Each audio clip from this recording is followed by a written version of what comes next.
আলোচনা করব আয়াতুল কুরসির ব্যাখ্যা সম্পর্কে। আয়াতুল কুরসিতে বাক্য রয়েছে 10টা। বলেন কয়টা বাক্য আছে? 10টা। আবার কেউ কেউ বলছেন 9টা বাক্য। তো যাই হোক, এটাতে ইখতিলাফ আছে। তাফসীর ইবনে কাসিরে যেটি এসেছে যে সেখানে বলা হয়েছে আয়াতুল কুরসির বাক্য হচ্ছে 10টা। 1 নম্বর বাক্য আছে আল্লাহু লা ইলাহা ইল্লাহু, আল্লাহ ছাড়া কোনো ইলাহ নাই। আল্লাহ ছাড়া আর কোনো ইলাহ আছে? কোনো ইলাহ নাই। সম্মানিত ভাইরা, কিন্তু দুঃখের বিষয় আমরা আজকে মুসলমানরা নামাজও পড়ি, রোজাও রাখি, সবই করি, কিন্তু অনেক সময় অনেক ইলাহকে আমরা গ্রহণ করে আসি। আপনি যদি আপনার নিজের নফসেরও অনুসরণ করেন তাহলে আপনি আপনার নফসকে ইলাহ বানায় নিলেন। কি বানাইছেন? ইলাহ, উপাস্য বানায় ফেলছেন। আমার কথা না, এটা আল্লাহ পাকেরই কথা। ইনশাআল্লাহ সে আলোচনা আসবে। সম্মানিত ভাইরা, আল্লাহ রাব্বুল আলামিন বলছেন আল্লাহু লা ইলাহা ইল্লাহু, আল্লাহ ছাড়া কোনো ইলাহ নাই। কোরআনে কারীমে আল্লাহ পাক এই কথাটি 195 বার সম্ভবত আলোচনা করেছেন। কতবার? 195 বার। এবং সমস্ত নবীর দাওয়াতের মূল থিম ছিল লা ইলাহা ইল্লাল্লাহ। সমস্ত নবী তাদের উম্মতদেরকে দাওয়াত দিয়েছে একই কথা, একই কালেমা, লা ইলাহা ইল্লাল্লাহ। সম্মানিত ভাইরা, দেখেন আরবের লোকেরা তারা বিভিন্ন ইলাহ গ্রহণ করত, উপাস্য গ্রহণ করত। কেন গ্রহণ করত?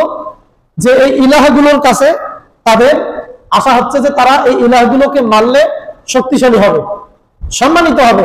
এই কারণে তারা বিভিন্ন রকমের দেব দেবীর পূজা অর্চনা করত। আল্লাহ পাক কোরআনে কারীমের ভিতরে বলেন ওয়াত্তাখাযু মিন দুনিল্লাহি আলিহাতান লিয়াকুনু লাহুম ইজ্জা। আল্লাহ পাক বলেন সূরা মরিয়মের 81 নম্বর আয়াতে যে কাফেররা দেবদেবীদেরকে ইলাহ হিসাবে গ্রহণ করেছে আল্লাহকে বাদ দিয়া। কারণ হচ্ছে যে তারা মনে করে যে আমরা যদি দেবদেবীগুলোকে ইলাহ হিসাবে গ্রহণ করি তাহলে এই দেবদেবীগুলো আমাদেরকে সম্মানিত করবে। বলেন কি করবে? সম্মানিত করবে। এরপর দেখেন আল্লাহ পাক সূরা ইয়াসিনের 74 নম্বর আয়াতে বলছেন যে ওয়াত্তাখাযু মিন দুনিল্লাহি আলিহা লাআল্লাহুম ইউনসারুন। আল্লাহ পাক বলেন তারা আল্লাহকে বাদ দিয়ে অন্যদেরকে ইলাহ হিসেবে গ্রহণ করে, কারণ যাতে ওই ইলাহগুলো তাদেরকে সাহায্য করতে পারে। এই কারণে তারা ওই ইলাহগুলোকে ইলাহ হিসেবে গ্রহণ করে। নাউজুবিল্লাহ বলেন। সম্মানিত ভাইরা, একটু চিন্তা করেন তো, আরবের কাফেররা তারা সম্মানের জন্য দেবদেবীদের পূজা অর্চনা করত, তাদেরকে ইলাহ হিসেবে গ্রহণ করত। এই দেবদেবীগুলো তাদেরকে সাহায্য করবে এজন্য ইলাহ হিসেবে গ্রহণ করত। আমাদের ভিতরে কিন্তু এই টেন্ডেন্সি এখন আছে। দেখেন, মানুষের তৈরি করা মতবাদ যদি আপনি গ্রহণ করেন তাহলে আপনি নিজের নফসের অনুসরণ করলেন।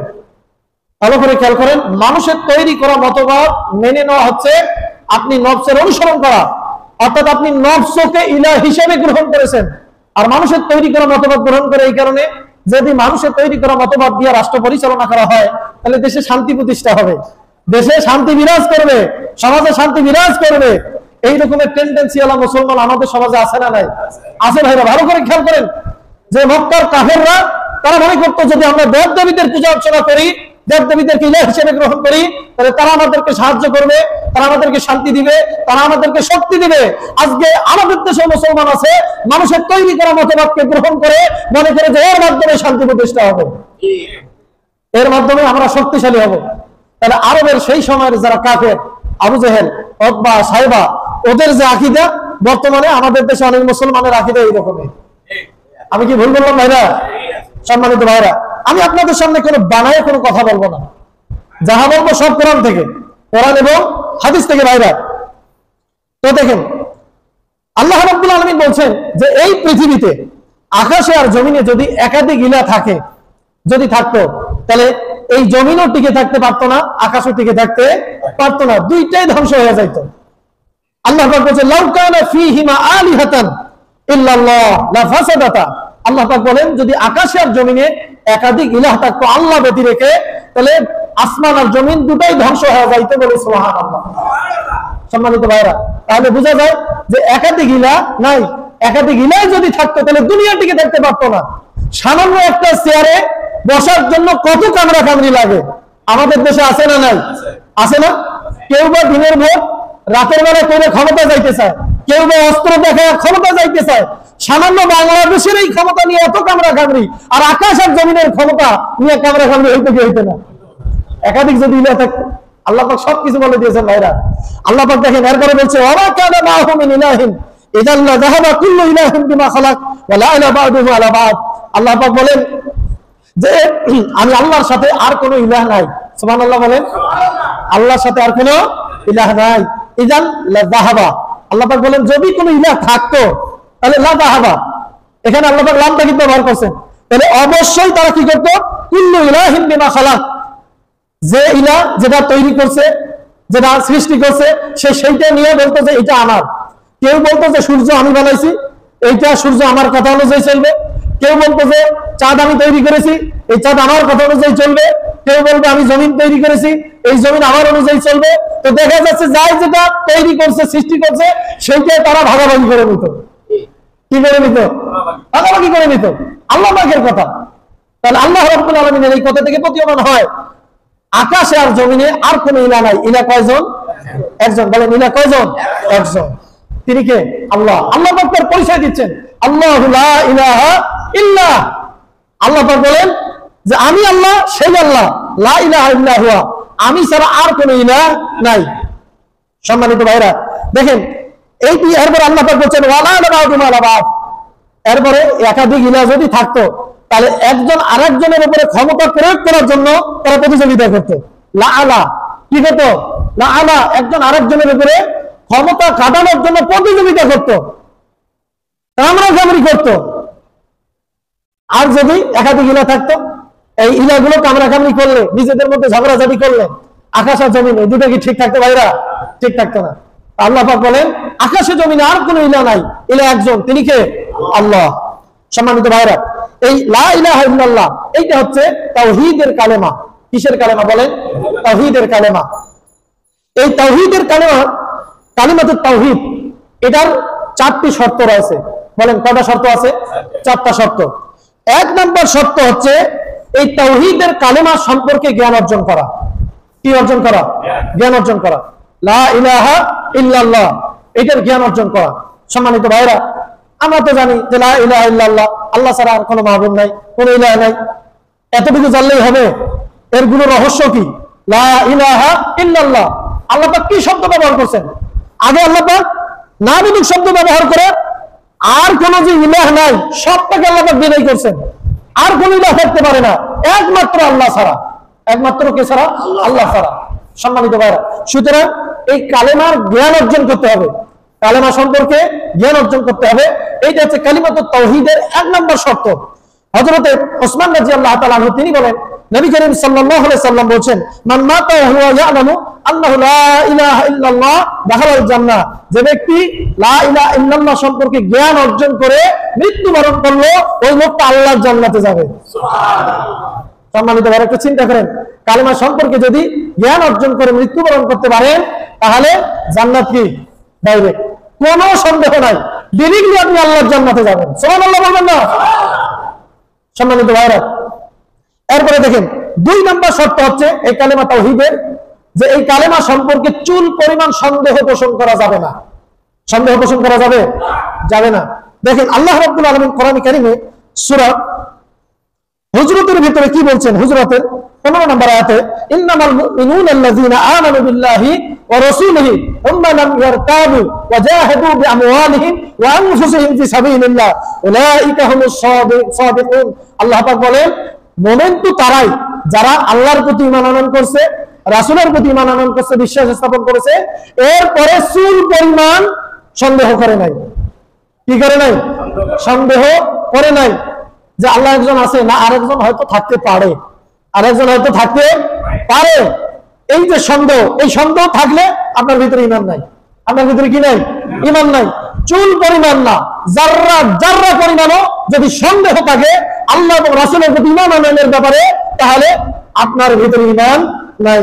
এরপর আল্লাহ পাক বলছেন ওয়াজাহাদু বিআমওয়ালিহিম ওয়া আনফুসিহিম ফি সাবিলিল্লাহ, এরপর যারা আল্লাহর রাস্তায় জান আর মাল দিয়ে জিহাদ করে। সুবহানাল্লাহ বলেন।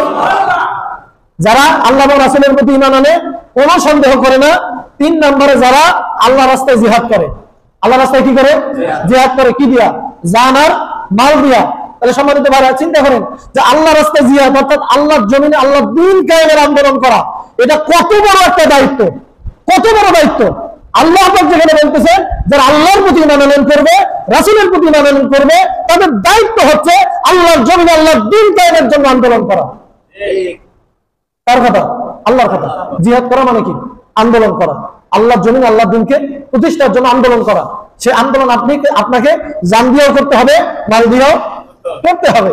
সম্মানিত ভাইরা, আল্লাহ পাক বলেন উলাইকা হুমুস সাদিকুন, এই সমস্ত ঈমানদার যারা, এরাই হচ্ছে সত্যবাদী ঈমানদার। বলি সুবহানাল্লাহ। আমরা কি সত্যবাদী ঈমানদার হতে চাই ভাইরা? সত্যবাদী ঈমানদার, নির্ভুল ঈমানদার, নির্ভেজাল ঈমানদার, খাঁটি ঈমানদার, 100% ঈমানদার যদি হতে চাই, এক নম্বরে আল্লাহর প্রতি ঈমান, নির্ভেজাল ঈমান, নবীর প্রতি নির্ভেজাল ঈমান এবং আল্লাহর জন্য আল্লাহর দ্বীন কায়েমের আন্দোলন, এই তিনটা গুণ যদি অর্জন করতে পারি, আল্লাহ পাক বলেন উলাইকা হুমুস সাদিকুন, এই লোকগুলোই হচ্ছে সত্যবাদী। চিৎকার করে সুবহানাল্লাহ। মানে বললাম আল্লাহর কথা। সূরা হুজুরাত 15 নম্বর আয়াত আপনি খুলে দেখেন ভাইরা।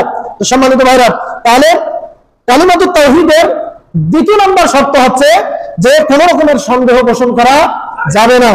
এরপরে 3 নম্বর শর্ত হচ্ছে মুখে ও অন্তরে স্বীকার করা। আপনি মুখ দিয়ে যেমন স্বীকার করছেন, অন্তরে এটা দৃঢ় বিশ্বাস রাখতে হবে, দৃঢ় বিশ্বাস করতে হবে ভাইরা। যদি না থাকে তাহলে আপনার স্বভাব হবে মুনাফিকের স্বভাব। বলেন কার স্বভাব? মুনাফিকের স্বভাব। মুখে আছে ঈমান, অন্তরে নাই, একে কি বলা হয়? মুনাফিক। আল্লাহ পাকের কথা মুযাবযাবিনা বাইনা যালিক লা ইলাহা ইল্লা ওয়া লা ইলাহা ইল্লা। সম্মানিত ভাইরা, আল্লাহ পাক বলেন ইয়াকুলুনা বিআলসিনাতিহিম মা লাইসা ফি কুলুবিহিম। আল্লাহ পাক বলেন তারা মুখে যেটা বলে কিন্তু তাদের অন্তরে সেটা নাই। অন্তরে কি নাই? সেটা নাই। মুখে বলে যে না আমরা ঈমানদার, আমরা পাক্কা ঈমানদার, আমরা মুসলমান। আল্লাহ পাক বলেন তাদের অন্তরে সেই কথা নাই, সেই ঈমান নাই। ওয়ালাম্মা ইয়াদখুলুল ঈমানু ফি কুলুবিকুম, তাদের অন্তর পর্যন্ত ঈমান পৌঁছে নাই, এমনিতে বলে মুখে যে আমরা ঈমানদার। এইরকম লোকের অভাব কি আছে বাংলাদেশে? কোনো অভাব নেই ভাইরা। কথা কাজে আমাদের মিল নাই। মুখে বলি ঈমানের কথা, অন্তরে মুনাফিকি। অন্তরে কি? মুনাফিকি। অন্তরে কুফরি, অন্তরে শিরক, অন্তরে বিভিন্ন রকমের চিন্তা ভাবনা। আল্লাহ পাক বলতেছেন যে কালিমাতুত তাওহীদের যে শর্ত, এই শর্তের মধ্যে যেটা মুখে বলবো সেটা অন্তরে বিশ্বাস করতে হবে।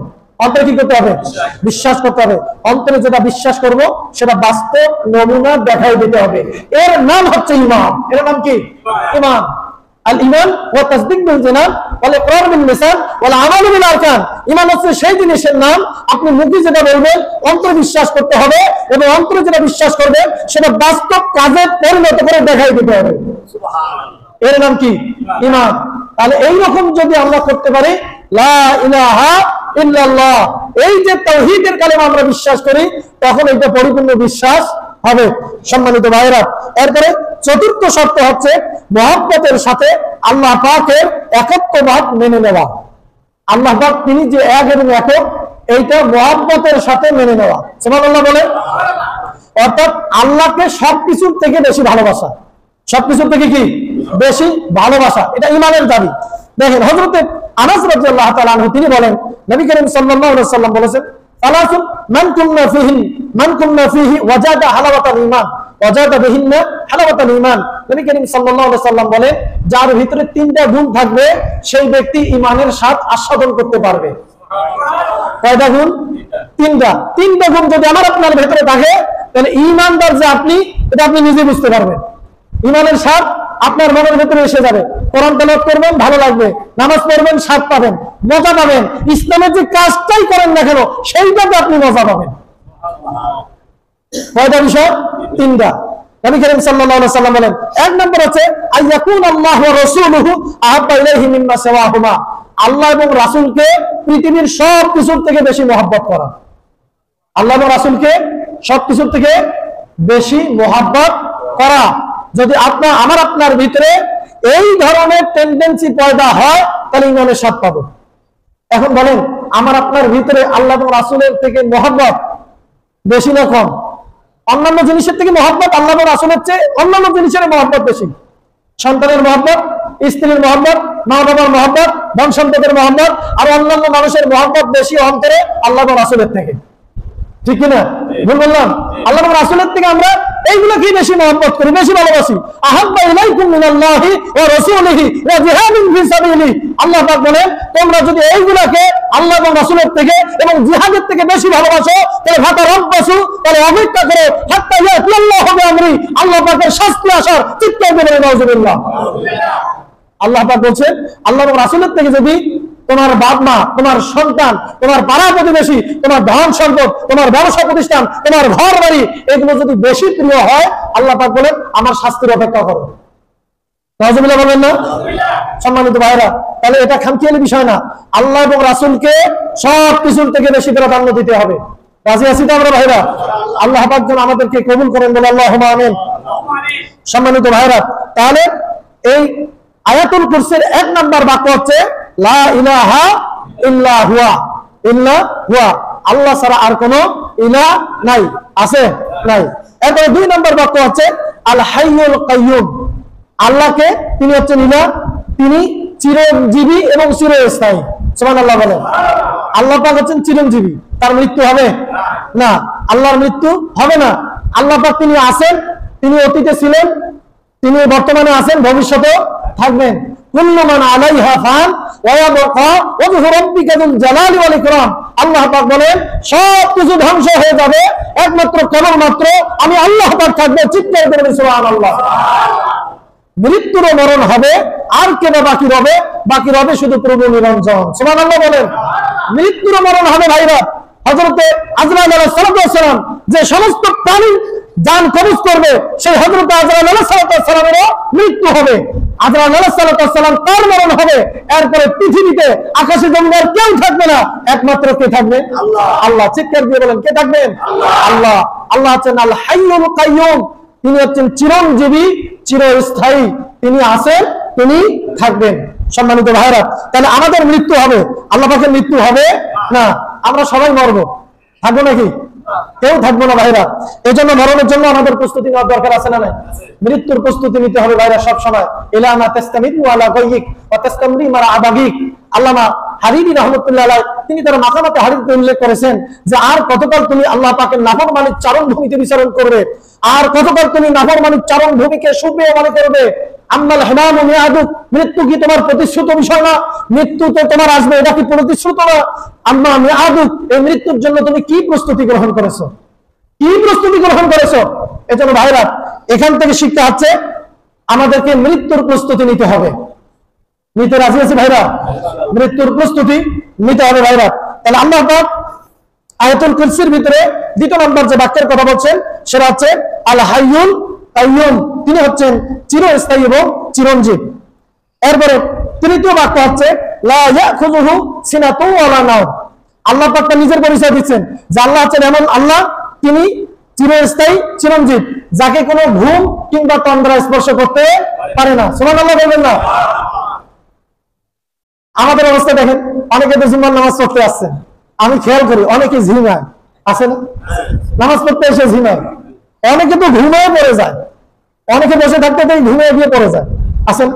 আল্লাহর ক্ষেত্রে কি এমনটা হয়? সম্মানিত ভাইরা সুবহানাল্লাহ বলবেন না? আচ্ছা বলেন, আল্লাহ পাক যদি সামান্য সময়ের জন্য ঘুমাইতেন, এই দুনিয়া কি টিকতো? টিকতো না। হযরত মুসা আলাইহিস সালাম একবার প্রশ্ন করেছিল যে আল্লাহ তুমি কি ঘুমাও না? হ্যাঁ, তোমার কি ঘুম নাই, তন্দ্রা নাই? আল্লাহ পাক হযরত মুসা আলাইহিস সালামকে বলছে যে মুসা, কিছু সময়ের জন্য একটা কাঁচের কি গ্লাস ধরে থাকো, পানি ভর্তি কাঁচের গ্লাস ধরে থাকো। মুসা আলাইহিস সালাম তিনি পানি ভর্তি গ্লাস ধরে আছেন, কিছুক্ষণের মধ্যে ঘুমিয়ে পড়ে গ্লাস ভেঙে গেছে। সুবহানাল্লাহ বলেন। আল্লাহ পাক হযরত মুসাকে ডাক দিয়ে বলছেন, মুসা আমি আল্লাহ যদি ঘুমাই তাহলে আসমান আর জমিন তোমার কাছের যে গ্লাস যেভাবে ভেঙে টুকরা টুকরা হয়ে গেছে, আকাশ আর জমিন ভেঙে টুকরা টুকরা হয়ে যাবে। চিৎকার করে বলি সুবহানাল্লাহ। সম্মানিত ভাইরা, আল্লাহ পাক বলেন আমি আল্লাহ সেই আল্লাহ, লা তাখুযু সিনাতু ওয়ালা নাওম, আমাকে ঘুম স্পর্শ করতে পারে না, তন্দ্রা স্পর্শ করতে পারে না। ঘুম তো আইসা দূরের কথা, তন্দ্রাও আল্লাহর আসে না। সম্মানিত ভাইরা দেখেন, আমরা ক্লাসে অনেক সময় যারা শিক্ষক আছি, ক্লাসে ক্লাস নিতে গিয়ে ঘুমিয়ে যায়, যাই না? ঘুমিয়ে যায়। আমার অনেক স্টুডেন্টও ঘুমিয়ে যায়। আমার বাস্তব অভিজ্ঞতা বলি, আমি যখন রাজশাহীতে পড়াশোনা করতাম, রাজশাহী ইউনিভার্সিটিতে, তো দেখা যাচ্ছে যে অনেক সময় পিছনে সারিতে বসতাম, স্যারের লেকচার দেয় কি দেয় কিছু মনে নাই, কারণ ওই যে তন্দ্রা এসে গেছে, কি এসে গেছে? তন্দ্রা এসে গেছে। সম্মানিত ভাইরা, এই তন্দ্রা আমাদের আসে। দেখেন কিছু আপনাদেরকে তথ্য দেয় ঘুম এবং তন্দ্রা সম্পর্কে। ঘুম আর তন্দ্রা সম্পর্কে আপনাদেরকে কিছু তথ্য দেয়। দেখেন ইসলামিক দৃষ্টিকোণ থেকে এই তন্দ্রাটা কত প্রকার বলা হয়েছে। তন্দ্রাটা হচ্ছে ইসলামিক দৃষ্টিকোণ থেকে দুই প্রকার। কয় প্রকার বলেন? দুই প্রকার। এক নম্বর হচ্ছে স্বাভাবিক তন্দ্রা। এটা হচ্ছে ক্লান্তি কিংবা শান্তির কারণে এই তন্দ্রাটা আসে। অনেক সময় আমরা কাজ করি, ক্লান্ত হয়ে যাই, এই কারণে কি এই তন্দ্রা আসে। আবার অনেক সময় যদি আমরা শান্তি পাই, তাহলে এই কারণে কি তন্দ্রা আসে। এই যে মসজিদে এসে তন্দ্রা আসে এই কারণে। কিসের কারণে? শান্তির কারণে। সুবহানাল্লাহ বলেন। সম্মানিত ভাইরা, এরপর দেখেন অতি ভয় কিংবা আতঙ্ক থেকেও এই তন্দ্রা, এই আতঙ্ক থেকে মুক্তির জন্য তন্দ্রা আসে। অনেক সময় আল্লাহর পক্ষ থেকে নিরাপত্তা ও মানসিক প্রশান্তির নিদর্শন হচ্ছে এই তন্দ্রাটা। তো অনেক সময় আমরা ভয় থেকেও তন্দ্রা ধান করে থাকি, হয় না? এরকম সামনে একটা ভয় আছে, চোখ বন্ধ করে এমনি আছে, তন্দ্রা ধান করে, এইটা কি একটা তন্দ্রা। সম্মানিত ভাইরা, এরপর দেখেন চিকিৎসা বিজ্ঞানের দৃষ্টিতে এই তন্দ্রাটা কত প্রকার। চিকিৎসা বিজ্ঞানের দৃষ্টিতে তন্দ্রা হচ্ছে 5 প্রকার। বলেন কয় প্রকার? 5 প্রকার। এক নম্বর হচ্ছে শারীরিক ক্লান্তি জনিত তন্দ্রা, 2 নম্বর মানসিক চাপ জনিত তন্দ্রা, 3 নম্বর ঔষধ বা মাদক সেবনের কারণে। অনেকে মাদক সেবন করে, ঔষধ সেবন করে, এর কারণে তন্দ্রা আসে। আসে না?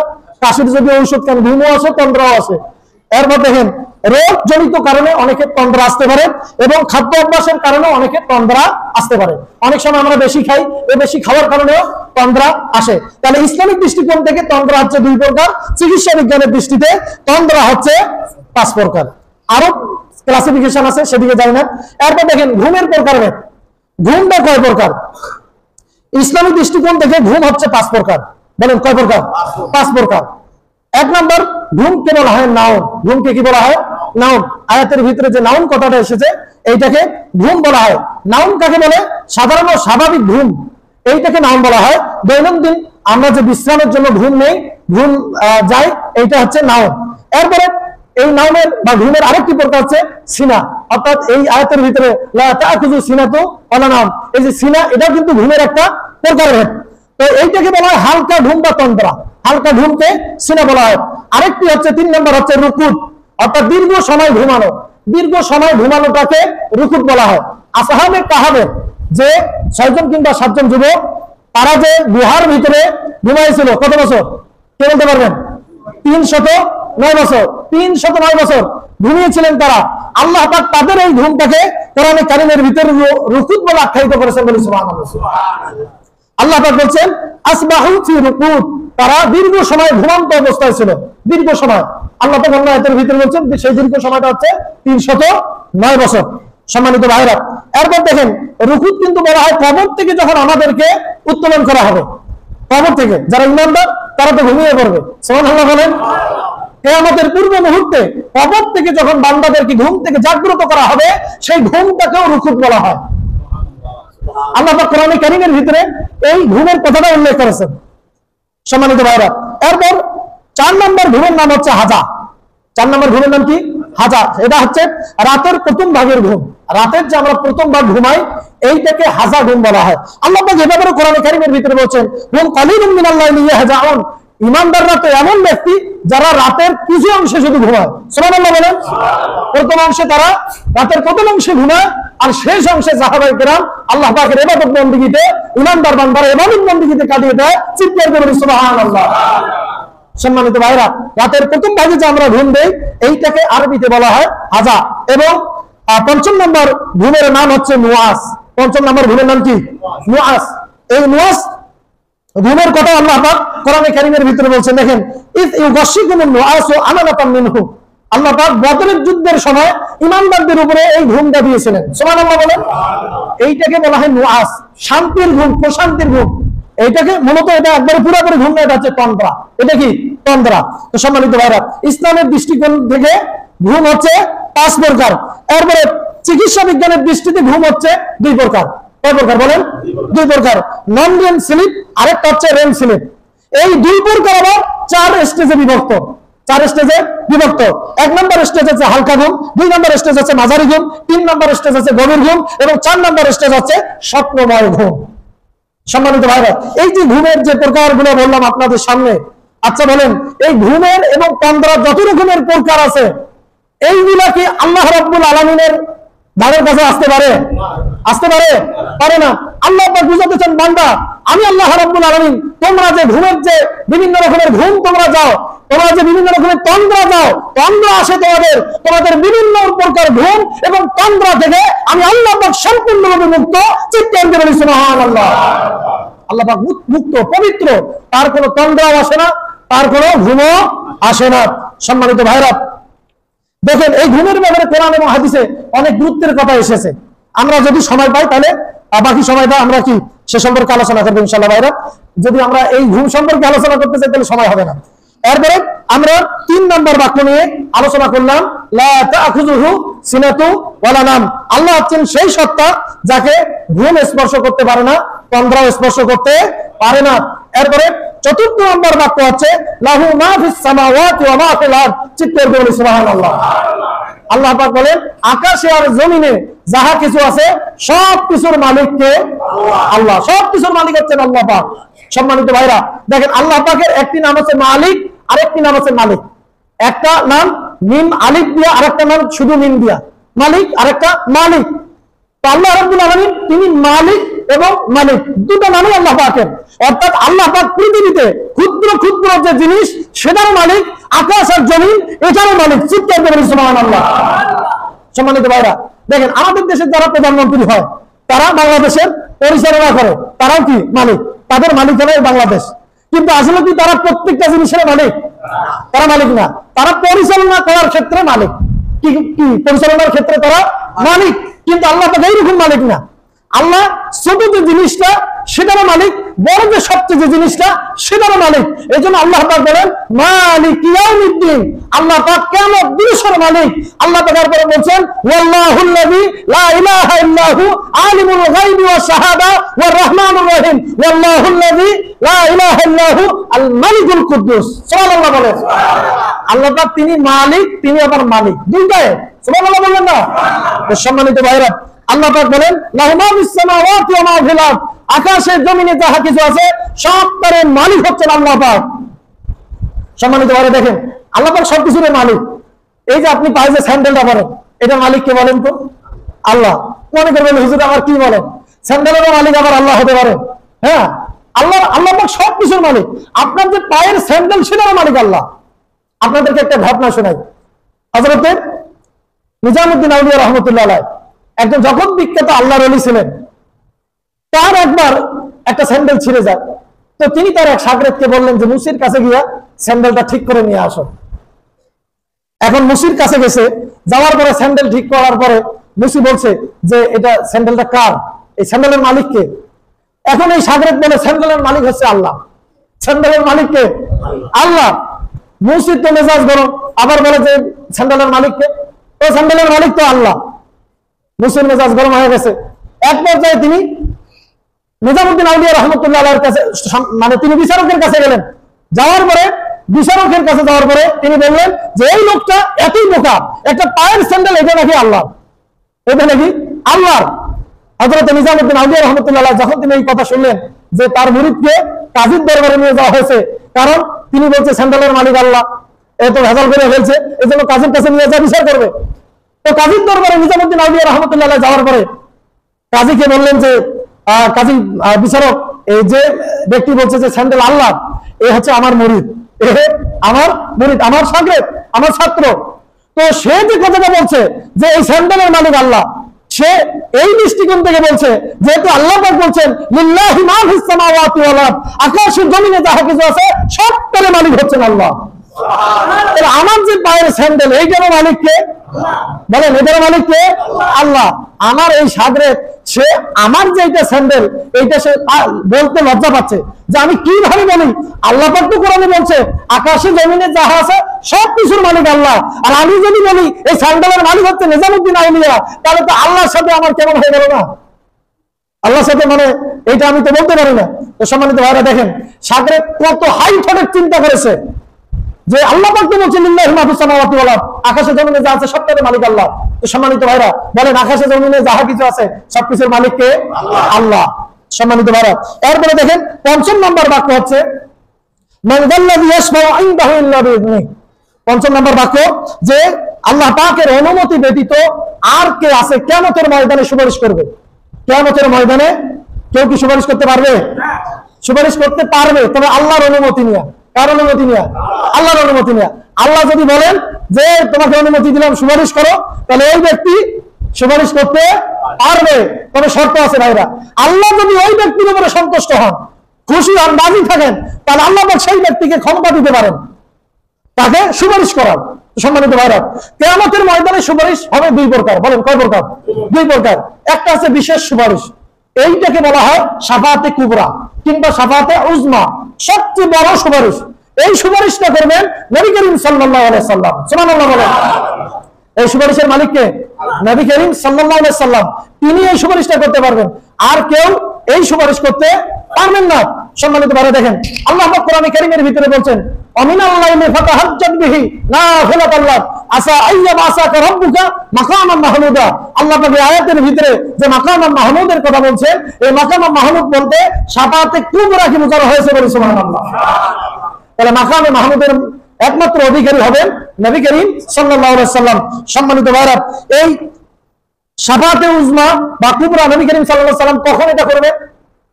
যখন সমস্ত মানুষ পাগল করা হয়ে যাবে, সমস্ত মানুষ নবীদের কাছে যাবে, এক পর্যায়ে সমস্ত নবী যখন বলবে যে শেষ নবী মুহাম্মদ সাল্লাল্লাহু আলাইহি সাল্লামের কাছে যাও, নবী করিম সাল্লাল্লাহু আলাইহি সাল্লাম বলবেন, তখন আমি আল্লাহ পাক আমাকে ডাক দিয়ে বলবে যে আপনি সিজদায় পড়ে যান। আল্লাহ নবী বলেন না আমি সিজদায় পড়ে যাব। এরপর আল্লাহ পাক আমাকে যতক্ষণ না পর্যন্ত নির্দেশ না দেন ততক্ষণ পর্যন্ত আমি সিজদায় পড়ে থাকবো, ততক্ষণ পর্যন্ত সিজদায় পড়ে থাকবো। আল্লাহর পয়গম্বর বলছেন এই সময়টা যে কত সময় কেটে যাবে এটা আল্লাহ ছাড়া কেউ বলতে পারে না, কেউ বলতে পারে না। এরপর আল্লাহ পাক নবী করিম সাল্লাল্লাহু আলাইহি সাল্লামকে ডাক দিয়ে বলবেন, হে পয়গম্বর আপনি এখন সিজদা থেকে মাথা উত্তোলন করুন। নবী করিম সাল্লাল্লাহু আলাইহি সাল্লাম বলেন আমি সিজদা থেকে মাথা উত্তোলন করব। এরপর আল্লাহ পাক আমাকে বলবেন আপনি এখন সুপারিশ করুন, মন যাকে যা আপনি সুপারিশ করে জান্নাতে নিয়ে যান। চিৎকার করে সুবহানাল্লাহ। আল্লাহর পয়গম্বর বলেন সেদিন আমি 70,000 আমার উম্মতকে সুপারিশ করে জান্নাতে নিয়ে যাব। কত হাজার? 70,000। আবার প্রত্যেক হাজারের সাথে থাকবে 70,000। প্রত্যেক হাজারের সাথে কত হাজার? 70,000। 70,000 প্রথমে, তারপরে প্রত্যেক যে হাজার আছে প্রত্যেক হাজারের সাথে আবার 70,000 করে সুপারিশ করে আল্লাহর পয়গম্বর জান্নাতে নিয়ে যাবে। চিৎকার করে সুবহানাল্লাহ। সম্মানিত ভাইরা, কিয়ামতের ময়দানে আল্লাহর পয়গম্বর যে সুপারিশ করবে এইটাকে বলা হয় শাফাআতে কুবরা। এই শাফাআতে কুবরা কেউ করতে পারবে না একমাত্র নবী করিম সাল্লাল্লাহু আলাইহি সাল্লাম ছাড়া। সম্মানিত ভাইরা, দেখেন এই আচ্ছা আমরা এটা আজকে শেষ করে দেই, আর এই শাফাআতের ব্যাপারে না যাই, এখানে অনেক তত্ত্ব আছে, বলা সম্ভব হবে না। তাহলে পঞ্চম নম্বর যে বাক্য সেটা হচ্ছে মানজাল্লাযী ইয়াশফাউ ইনদাহু ইল্লা বিইজনিহি, যে আল্লাহ পাকের অনুমতি ব্যতীত কিয়ামতের ময়দানে কেউ সুপারিশ করতে পারবে না। যারা আল্লাহ যদি কাউকে অনুমতি দেন তাহলে সে সুপারিশ করতে পারবে। একটি হাদিসে এসেছে মুসনাদে আহমদের, নবী করিম সাল্লাল্লাহু আলাইহি সাল্লাম বলছে কোন ব্যক্তি যদি শহীদ হয় এই শহীদ কিয়ামতের ময়দানে 70 জন ব্যক্তিকে সুপারিশ করে জান্নাতে নিয়ে যাবে। আরেকটি হাদিসে এসেছে যে একজন হাফেজ 10 জনকে সুপারিশ করে জান্নাতে নিয়ে যেতে পারে। তাহলে সম্মানিত ভাইরা, এই হাদিসগুলো থেকে প্রতীয়মান হয় যে মানুষ একজন মানুষ আরেকজন মানুষের সুপারিশ করতে পারবে। এজন্য আমাদের দেশে যারা বলে যে ওলি আল্লাহ যারা, তারাও সুপারিশ করার ক্ষমতা পাবে, আল্লাহ পাক তাদেরকে দিবেন। সম্মানিত ভাইরা, তবে শর্ত আল্লাহ যদি কারো প্রতি সন্তুষ্ট হয়, আল্লাহ যার প্রতি সন্তুষ্ট হবে। একটা রিকশাওয়ালার প্রতি যদি আল্লাহ পাক কিয়ামতের ময়দানে সন্তুষ্ট হয়, আল্লাহ পাক এই রিকশাওয়ালাকে ডাক দিয়ে বলবেন যে তোমার পরিবারের যারা আছে তাদেরকে সুপারিশ করে জান্নাতে নিয়ে দাও। আল্লাহ পাক একটা রিকশাওয়ালাকেও ক্ষমতা দিতে পারেন, একজন আলেমকেও দিতে পারেন, একজন পীরকেও দিতে পারেন, একজন শাইখকেও দিতে পারেন, সাধারণ একজন মানুষকেও দিতে পারেন। শাফাআতের মালিককে আল্লাহ পাক তাকে ইচ্ছা তিনি অনুমতি দিতে পারেন। সম্মানিত ভাইরা, এরপরে ষষ্ঠ নম্বর বাক্য হচ্ছে, সময় শেষ নাকি? ইয়ালামু মা বাইনা আইদিহিম ওয়া মা খালফাহুম। আল্লাহ পাক বলেন যে তাদের সামনে এবং পিছনে যাহা কিছু আছে সবটাই আমি আল্লাহ পাক জানি। আমাদের সামনে পিছনে যা আছে সবটাই আল্লাহ পাক জানেন কি জানেন না? ইন্নাল্লাহা কানা আলাইকুম রাকিবা। এটা হচ্ছে ষষ্ঠ নম্বর বাক্য। এরপরে সপ্তম নম্বর বাক্য হচ্ছে ওয়ালা ইয়াহিতুনা বিশাইইন মিন ইলমি ইল্লা বিমা শা। আল্লাহ পাক বলেন আমি আল্লাহ পাকের অনুমতি ব্যতীত আমার ইলম থেকে কেউ চুল পরিমাণ ইলম অর্জন করতে পারবে না। সুবহানাল্লাহ বলেন। আল্লাহ যাকে যতটুকু ইলম অর্জনের তৌফিক দান করবেন, অনুমতি দান করবেন, সে ততটুকু ইলম অর্জন করতে পারবে।